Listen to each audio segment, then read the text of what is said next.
Greetings and salutations. We're back looking at more VHS tapes. We're going to be looking at another VHS tape for products that folks could have collected back in the 90s. In this case, how to notice counterfeit Beanie Babies. On ears, if you look at his whiskers here, his whiskers are shinier, different type of thread that it's sewn with. His tail is sewn on differently. Growing up, I collected Beanie Babies, as did many others when we got one as a gift from family or friends. As kids, we'd either sleep with them or put them on a shelf, sort of like how we do Funko Pops. Today, we're looking at a program geared to how to spot counterfeits in your Beanie Baby. And since I've enjoyed a few of the other VHS tapes we have looked at in the past, maybe I'll enjoy this one. Let's begin. Hi, I'm Steve Canton, producer of the Beanie Lover video, and your host of this important video, How to Spot Counterfeit Beanie Babies. Hi, Steve. And is widely considered to be the most authoritative secondary market price guide, and is relied upon by Beanie Baby collectors around the world. Hi, ladies. I'd get you all a drink, but I'm not at work right now, and there's no bar. The program, the thing about this program is that it has the same vibes of those shopping network channels that were very popular on TV back in the 90s.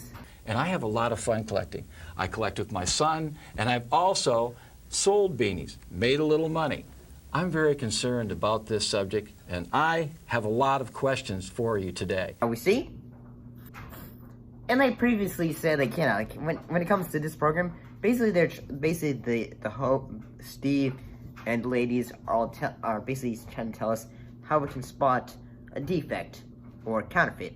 You can see that the material on the fake counterfeit beanies are not as plush as the regular Beanie Babies are. The other thing we noticed were the eyes. Oh, did I forget to mention this thing that the program was an hour long? Yeah, it is. You can have brand new current Beanie Babies that are counterfeited within a month of being released by Ty. On the market right now in Beijing, you can buy anywhere from Peking, Righty, Princess, Aaron, Maple, Liberty. It runs the whole gamut.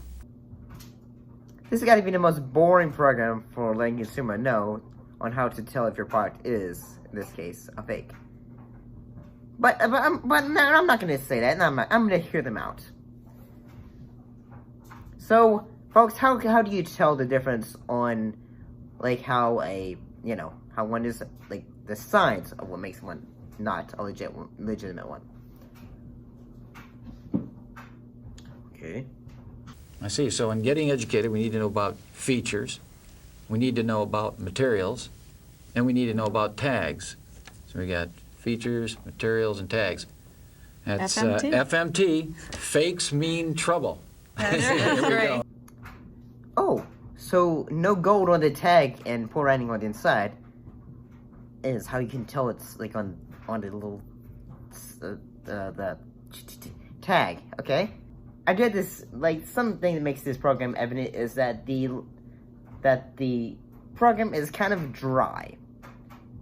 What do I mean by that? Well, I mean that it's, like, yes, like, say if you already are interested in the topic, you'll probably be fairly intrigued, but unfortunately, here's the thing, Beanie Babies, you can still get them, but they don't really have them as, like, say, they don't have many, like, special editions, and nowadays they're fake.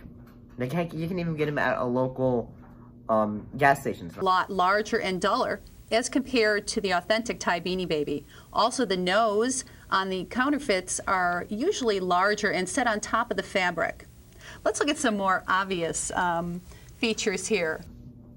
But I will say this, I do like how one way Steve is able to, tell us, like, the anagram that he comes up with. And I feel like Steve is the only one, like, say, yes, the ladies, they all have, like, say, like, yeah, they're all, like, enthusiastic about this topic. 1997 Teddy. The nose on the 1997 Teddy is flat and it's black.